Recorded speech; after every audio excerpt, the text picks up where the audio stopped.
Please rise for the arrival honors. Tanghal.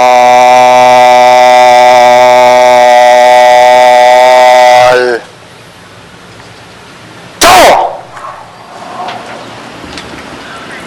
Kalipunan. Tanghal.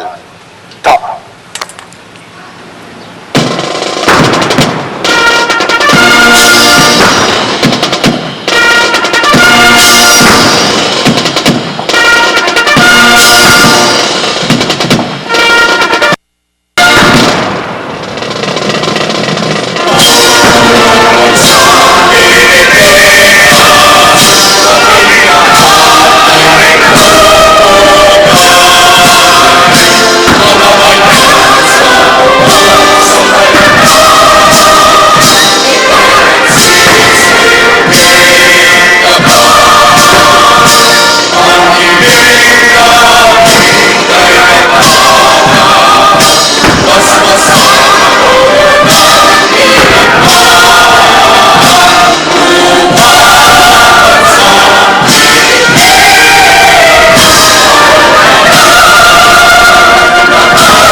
Baba. Ta. The audience may be Ando na lang. seated.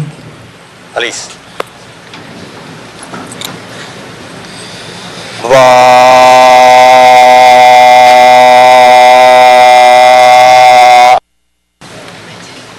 Ciao!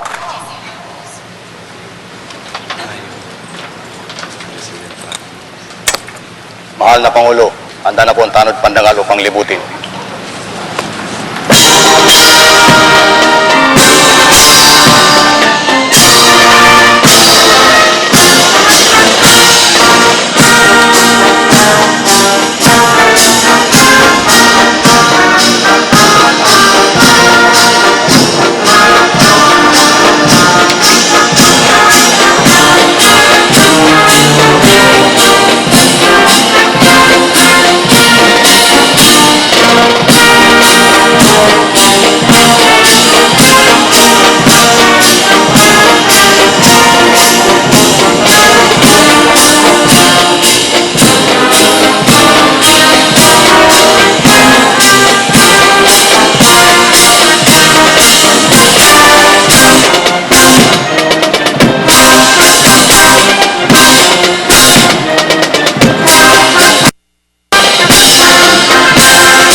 Tanghal. Ciao!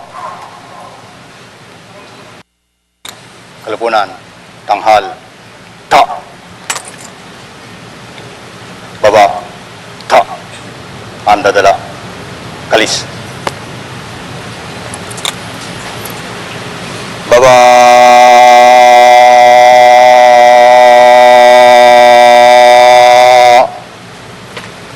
Ciao!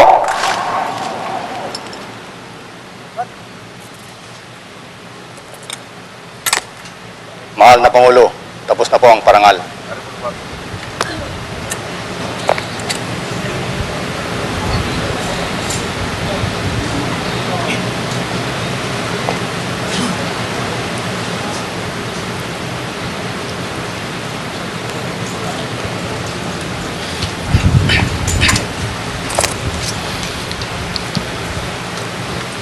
Mga kasama, Pinapabot ng ating mahal na Pangulo, kagalang-galang Benigno S. Aquino III, ang kanyang taus-pusong pasasalamat sa parangal na ginawad natin sa kanya hanggang ito.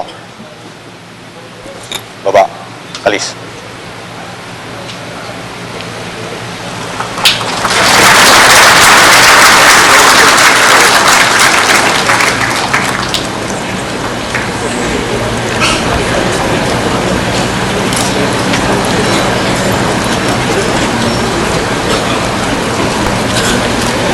Ladies and gentlemen, a round of applause for His Excellency Benigno Simeon Aquino III.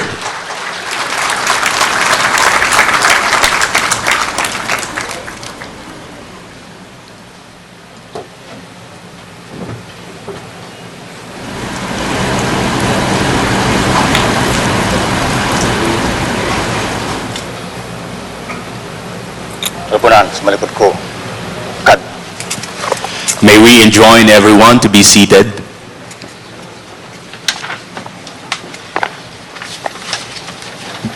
Harap sa kanan.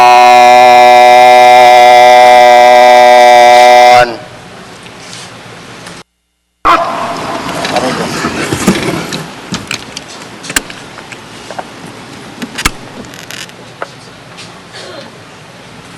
Sa kanang balikat.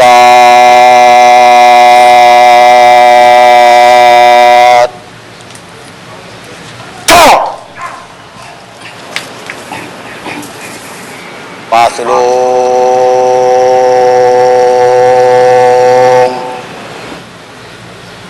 Cut!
Isang magandang muli at mabuhay. We welcome you all to the testimonial review in honor of a military man who has made his own mark in the noble tradition of the Armed Forces of the Philippines, the outgoing Chief of Staff, Armed Forces of the Philippines, General Jesse Diaz de Llosa. Today, we acknowledge our honorees' immeasurable contributions that benefited the military institution and the nation as a whole. Indeed, that the Armed Forces of the Philippines is proud to have him as part of the long list of leader officers who have shown great honor and distinction, and for that, this fitting tribute is tendered in his honor. We shall now begin with the ceremony.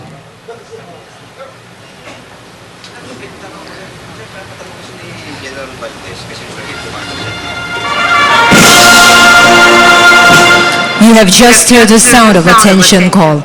This signals the entry and formation of the troops.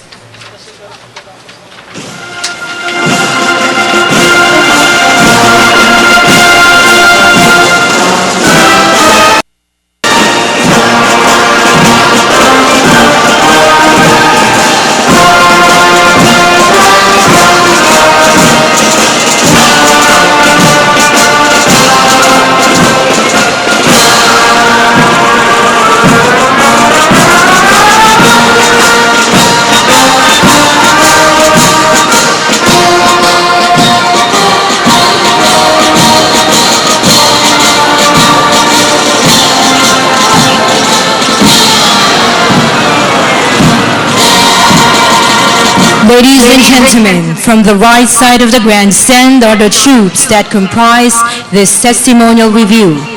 These troops hail from the three major services of the Armed Forces of the Philippines: the Army, the Air Force, and the Navy. As the Armed Forces of the Philippines evolved from its modest beginning in 1890s up to its present shape, the primary duty of soldiers has always been to uphold Philippine sovereignty against invaders and to protect the state and the Philippine people from armed threats. Today, Philippine soldiery at its best is demonstrated by the highly professional, well-trained and capable officers and enlisted personnel who stand out in various positions or designations given to them in the Armed Forces of the Philippines ladder. And today, the Armed Forces of the Philippines honors one of its general officers who has done exceedingly well in his mandate and position as the Chief of Staff of the Armed Forces of the Philippines, General Jesse Diaz de Llosa. As the highest position in the Armed Forces of the Philippines, the Chief of Staff requires only the highest standards of professionalism, commitment, and loyalty from those who are chosen to exercise its authority. As Chief of Staff, he executes the President's command functions in relation to military strategy, tactics, and operations. He exercises command and control over all elements of the Armed Forces of the Philippines.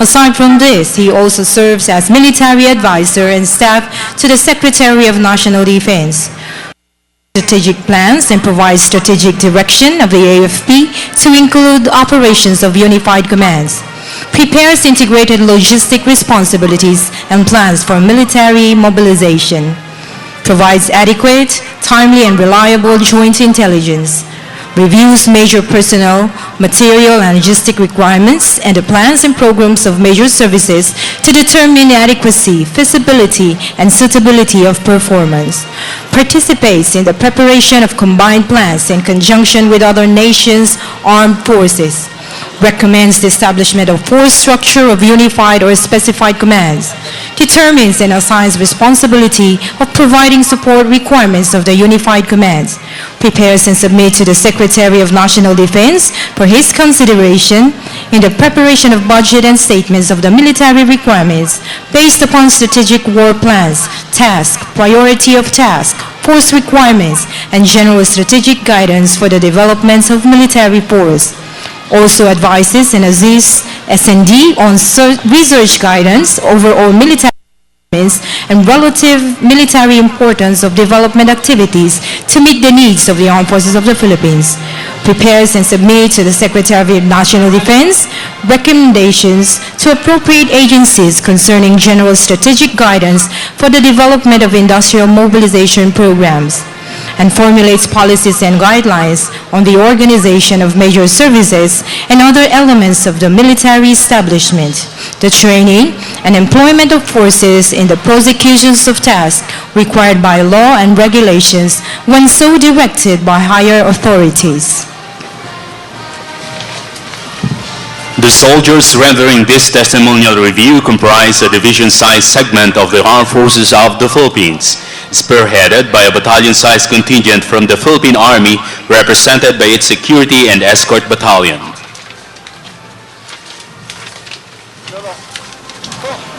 The 2nd Battalion comprises the contingents from the Philippine Air Force, represented by its Honor and Escort Group, and the 3rd Battalion comprises the contingents from the Philippine Navy, Honor Guard companies composed of the Navy sailors.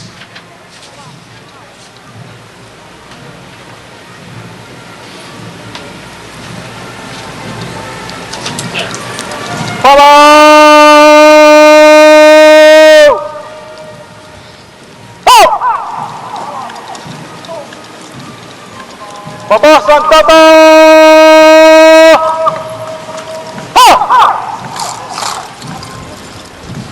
Harap sa kaliwa!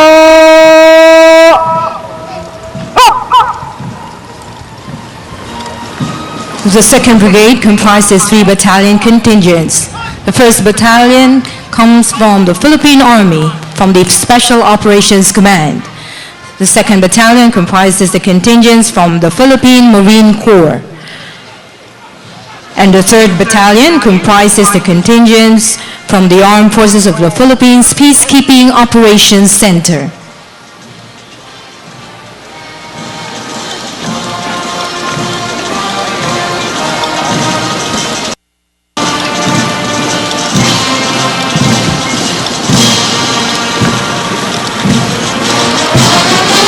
Amparo! Tulo! Harap sa kaliwa! Harap!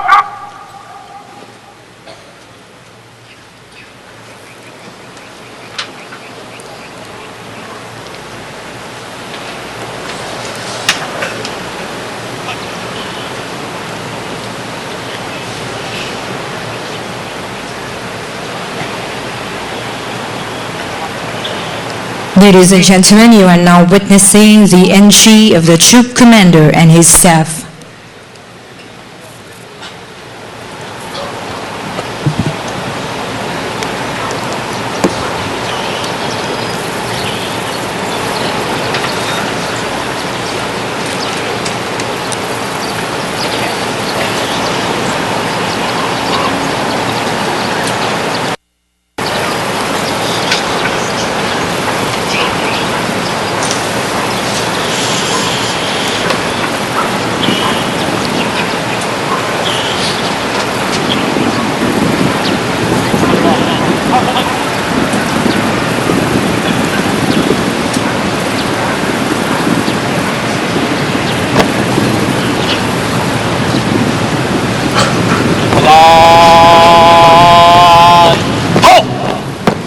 The troop commander for this morning's ceremony is Major General Virgilio O. Domingo, Commandant of the Armed Forces of the Philippines, Command and General Staff College. To begin this ceremony, may we request everyone to please rise for the presentation of command and honors. Tanghal!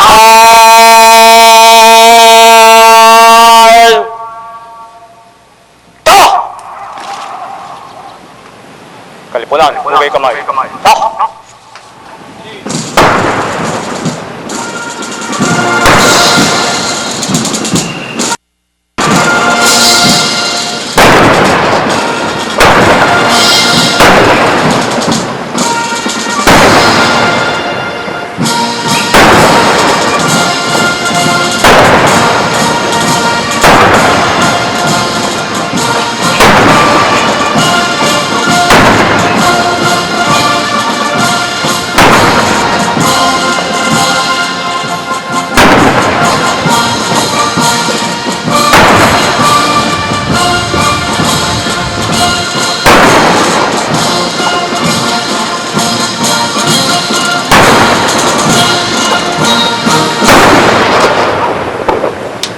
Kalipunan, baba kamay. Ha! You may now be seated. Baba!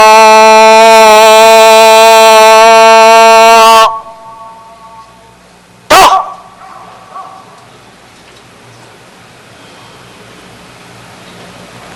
The troop commander will now present the troops for inspection. Ginoo, handa na po ang mga sampanaw.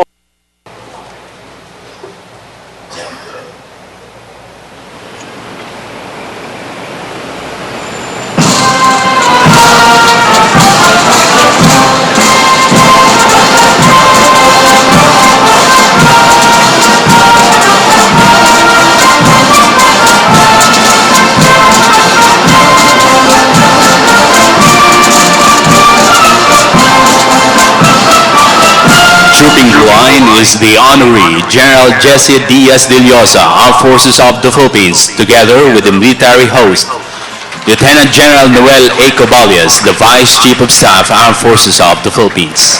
General Jesse Diaz de Llosa, the 43rd Chief of Staff Armed Forces of the Philippines, was born in Bacon, Sorsogon on 20 January 1957. He grew up in Lucena City, where he finished his primary and secondary education. He entered Luzonian University from 1974 to 1975, but the hands of destiny guided him to the portals of the Philippine Military Academy. General De Llosa is a member of the part of 1979. General De Llosa spent his early military career mostly in Mindanao, wherein he proved his acumen as a warrior. He was twice wounded in combat while fighting the MNLF secessionist group in Jolo and Basilan. This earned him the most coveted Philippine Military Academy Cavalier Award for Military Operations by the Philippine Military Academy Alumni Association Incorporated in 1988.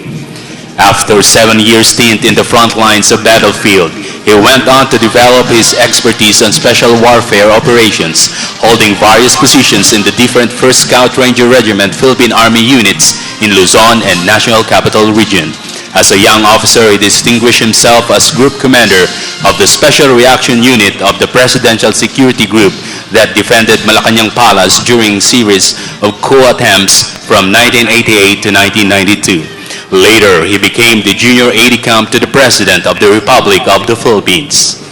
The general also held various sensitive positions in the Philippine Army, namely, Commanding Officer of the 16th and 14th Scout Ranger Company, Commandant Scout Ranger Training School, at the same time Commander Task Group Panther from 1992 to 1999, Commanding Officer of the 1st Scout Ranger Battalion in Basilan Province from 1997 to 1999, Deputy Task Force Commander and Operations Officer of Joint Task Force Comet, where he personally orchestrated and implemented O-Plan Daybreak that led to the neutralization of the Abu Sayyaf group under Abu Sabaya and the rescue of the Burnham couple in Siraway, Zamboanga del Norte, Chief of Staff of the 4th Infantry Division, Philippine Army in Cagayan de Oro City from 2004-2007, Deputy Commander of the 1st Scout Ranger Regiment, Special Operations Command, while serving also as Group Commander of the Special Operations Task Group Sulu in Jolo, responsible for the neutralization of the notorious ASG leader Abu Sulaiman on January 2007. He became Brigade Commander of the 1302nd Infantry Brigade, Commandant of Philippine Military Academy, and later Deputy Commander of the Central Command, Commander of the 2nd Infantry Jungle Fighter Division, Philippine Army. On July 2012, which led to the neutralization of the second-in-command of the Southern Tagalog Regional Party Committee and Chief of Regional Operations Command of the CP-NPA. And before he took the helm of the military leadership, he was the commanding general of the Northern Luzon Command. Valuing the importance of continuous education, he attended series of specializations and trainings where he was always on the top of his class, namely Intelligence, Airborne, Scout Ranger, U.S. Ranger, Scuba Diver, U.S. Pathfinder, U.S. Instructors Training, U.S. Air Assault Training, Hostage Rescue Crisis Management, and U.S. Counter-Terrorist Training.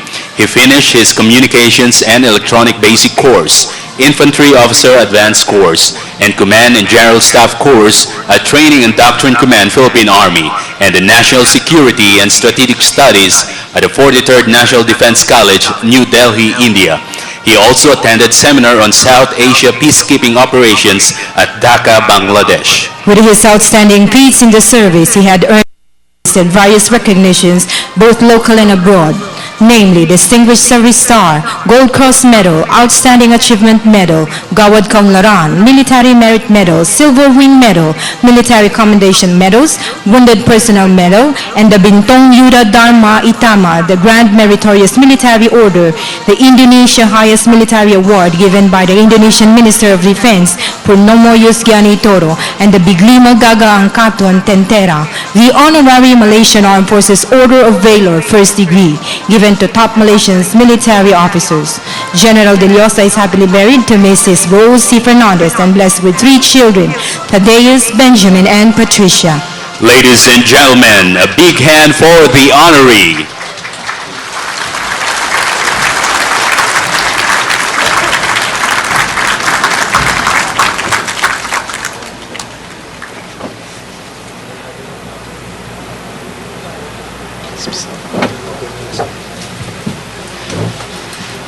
Please be seated.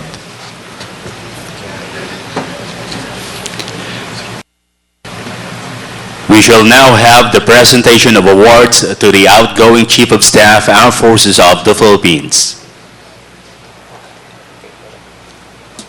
Ang taong may dala ng parangal at mga watawat, humarap at pumagit na.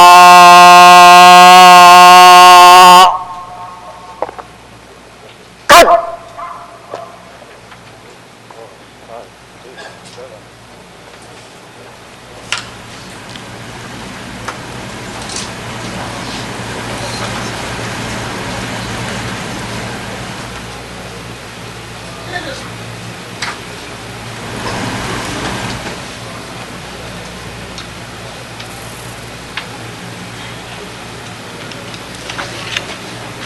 Dito, pag on the ground, pag kumanya ng tanghalta, pag harap na, dito siya kukuman ng tanghalta, hindi siya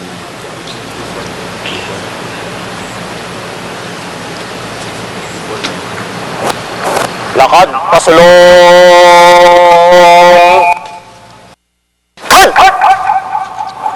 Awards and decorations are significant evidence of valiant acts, exhibit of proficiency, competency, and distinction.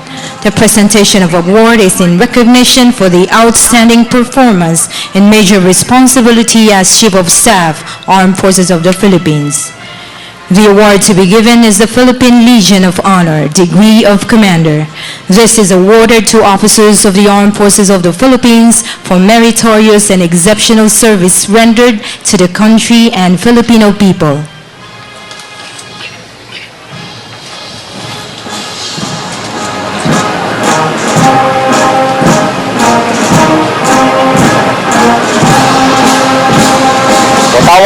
Watawat!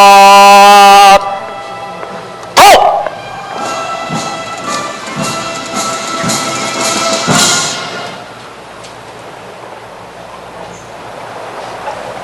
May we request the Honorary General Jesse D. Delioso to please join the color details on the ground.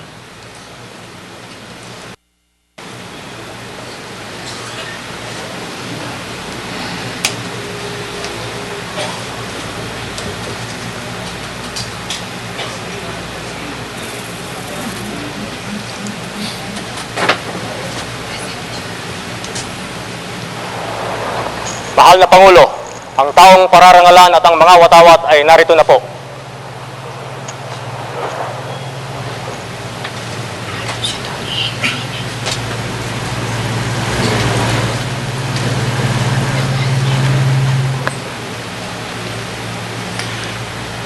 We shall now have the honors to the nation. Tanghal!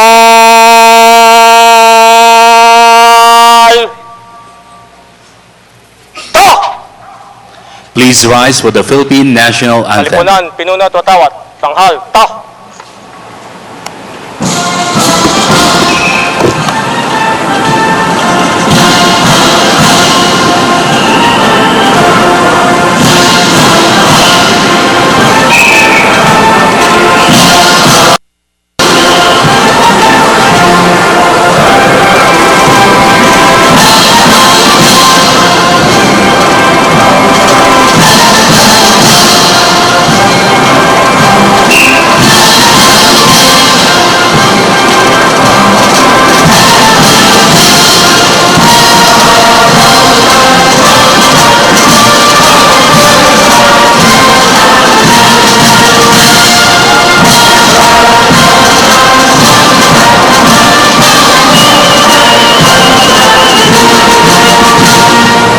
Kalipunan, pinuna at watawat. Baba! Ta! Please be seated. Baba!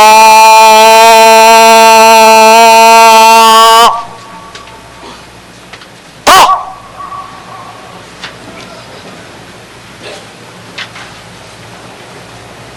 We will now proceed with the awarding ceremony.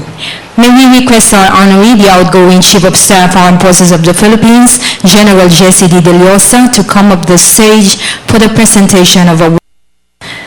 The citation of the award will be read by the Adjutant General, Armed Forces of the Philippines, Brigadier General Rolando G. Junco.